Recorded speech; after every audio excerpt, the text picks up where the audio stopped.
Hotep, bien-aimés frères et sœurs, vous connaîtrez la vérité et la vérité vous affranchira. Ça, c'est pas moi qui le dis, c'est la Bible qui le dit. Mais moi, je vous dis mieux. Vous connaîtrez la vérité historique, notamment celle de vos ancêtres kémites, et vous aurez une vision globale de ce que c'est que la vraie souveraineté politique. J'ajoute, vous reviendrez à la spiritualité africaine ancestrale et vous comprendrez les enjeux de l'indépendance économique. Et pour terminer, vous accepterez votre identité culturelle kémite et vous obtiendrez deux choses. La première, c'est la paix. La seconde, c'est le développement, à une condition. L'unité de toute l'Afrique noire, l'unité de tous les Noirs du monde entier.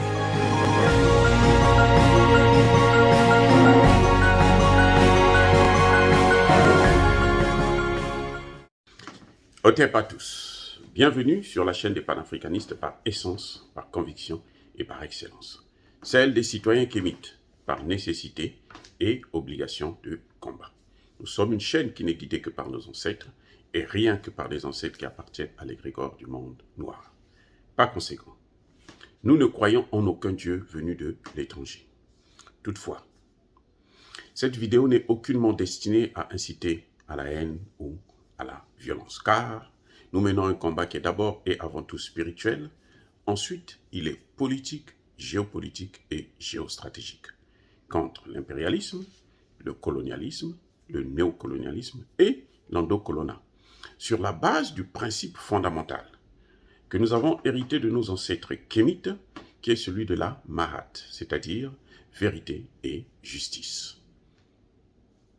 Vous êtes donc en droit de connaître la vérité et nous avons l'obligation de vous dire la vérité et rien que la vérité, afin que justice soit rendue au continent africain et aux Africains. Et ça, c'est notre modeste contribution dans cette noble lutte en faveur de la souveraineté, la dignité et l'unité africaine. C'est ce qu'on appelle, ni plus ni moins, le panafricanisme. Bien-aimés frères et sœurs, nous allons vous parler aujourd'hui du drame d'Haïti. C'est un pays qui actuellement est livré aux gangs et ces gangs sont contrôlés non seulement par les puissances occidentales, mais aussi par les autorités, députés, sénateurs et ministres. Chacun a son petit club qui sévit dans le pays.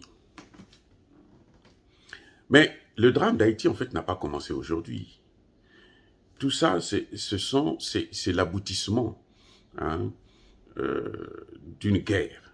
Une guerre que Haïti n'a jamais terminée. Cette guerre contre la France, cette guerre contre les États-Unis d'Amérique.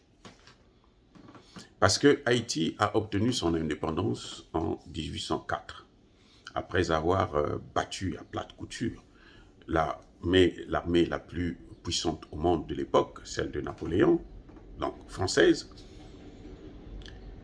Les Français vont manigancer, inviter Toussaint Louverture en France, où ils vont finir par l'empoisonner, le tuer, l'assassiner.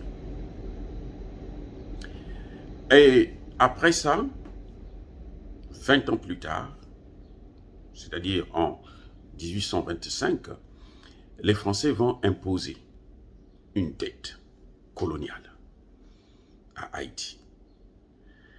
Haïti avait le choix à l'époque, puisque le roi Charles X demandait à ce qu'il puisse reprendre encore la guerre, ou bien Haïti paye la dette.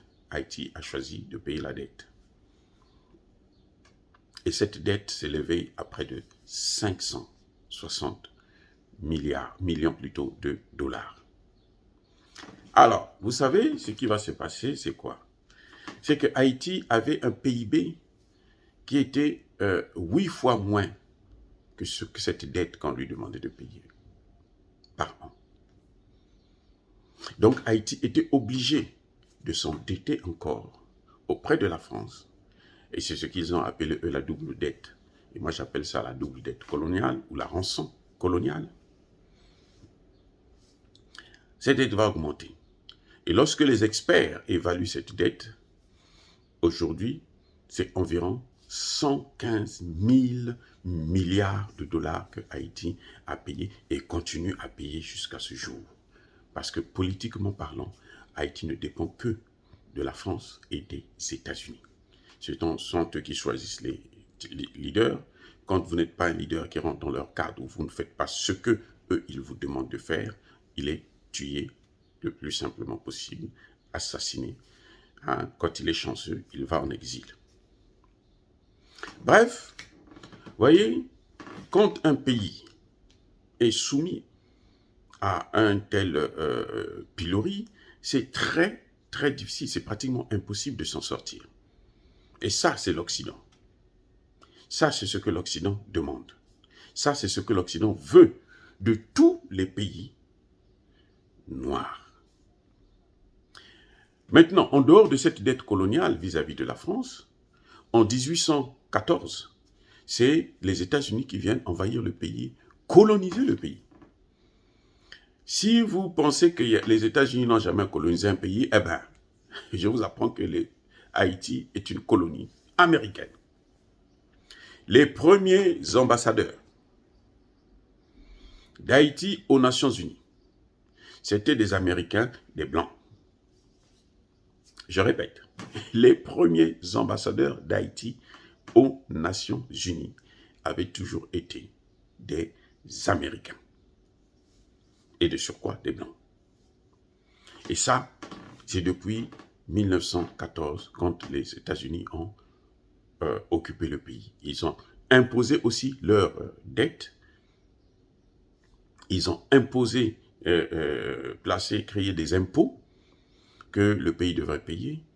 Ils ont contrôlé tout. Au point où, lorsqu'il y a eu la Première Guerre mondiale, les États-Unis vont demander au gouvernement haïtien de déclarer la guerre à l'Allemagne. Le gouvernement haïtien le président donc va saisir le Parlement va rejeter cette demande en disant que mais nous n'avons rien à voir avec l'Allemagne, c'est une guerre entre vous et les Allemands, ça ne nous regarde pas. Ce qui est tout à fait logique. Vous savez ce que les États-Unis ont fait? Ils ont envoyé les militaires américains pour venir mater tout le Parlement.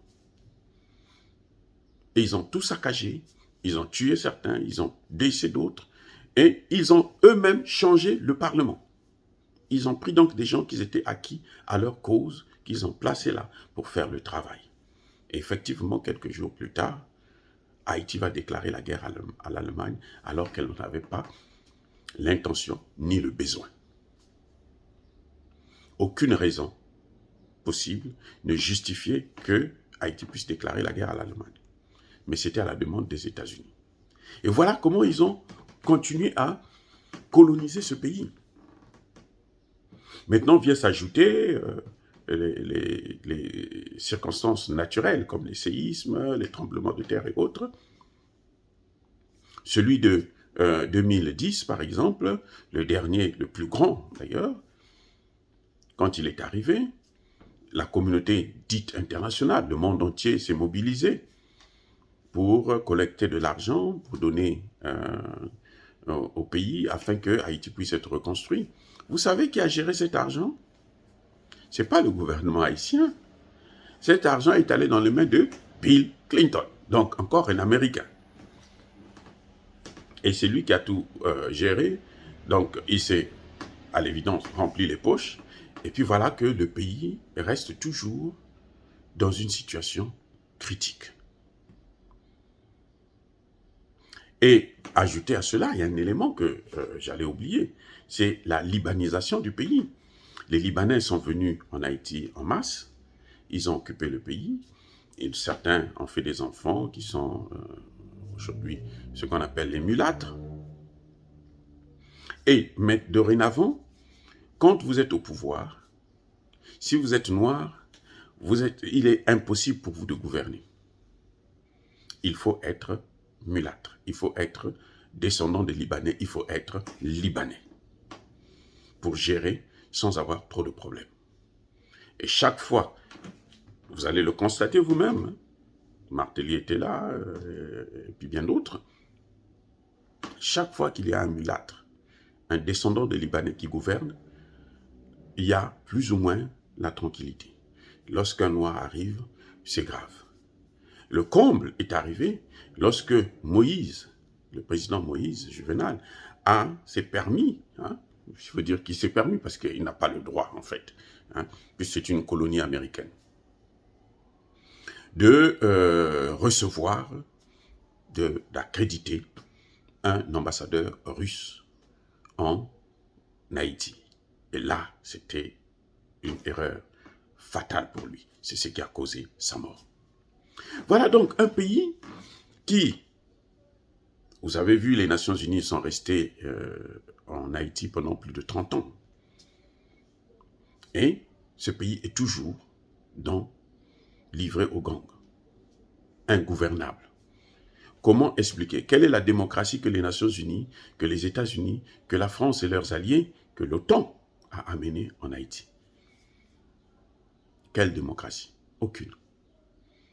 Ils ont paralysé le pays en supprimant son armée, en détruisant. Ils ont demandé qu'il ne puisse pas avoir une armée en Haïti, sous prétexte que ça réglait les problèmes. Un pays qui n'a pas d'armée, c'est un pays qui n'a aucune protection.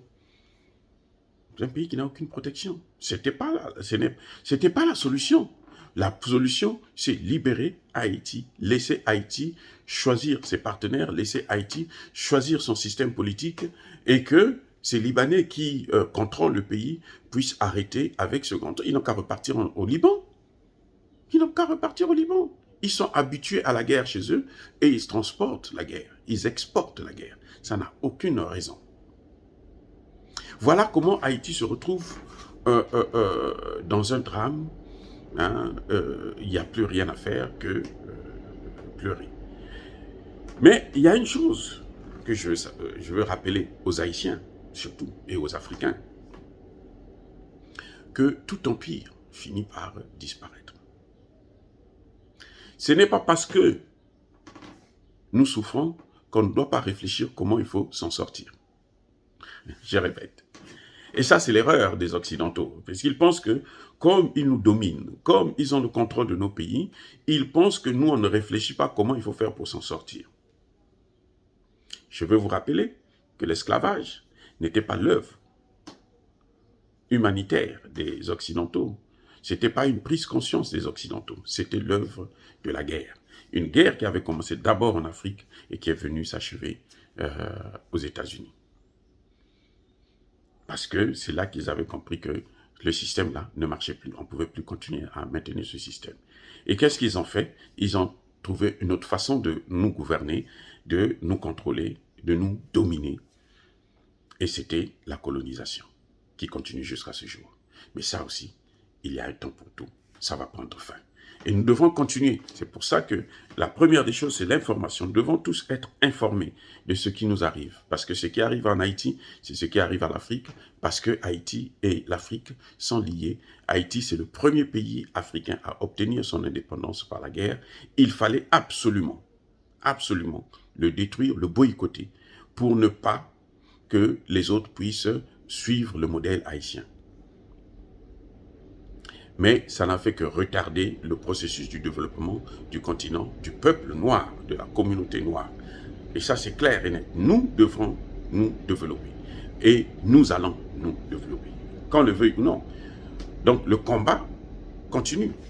Et ce combat-là, c'est celui que nous sommes en train de mener à travers ces réseaux sociaux et pour informer d'abord la population, pour informer nos frères et sœurs, nos enfants, nos petits-enfants, afin qu'ils puissent comprendre quelle est la responsabilité qui est la leur.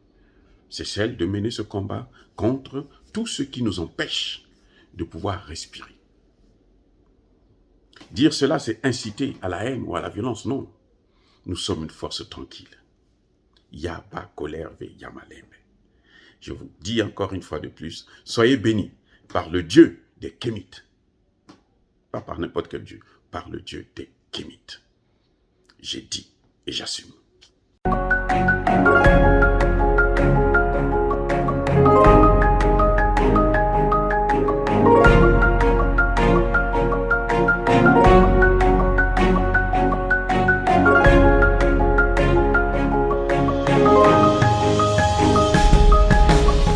Eux, ils marchent par la foi et non par la vue. Mais moi, je vous conseille vivement de marcher par la connaissance scientifique et historique, notamment celle de nos ancêtres kémites, par les 5 sens et par l'intelligence. Hotep, vive l'Afrique éternelle et que Dieu vous bénisse. Abou Apia.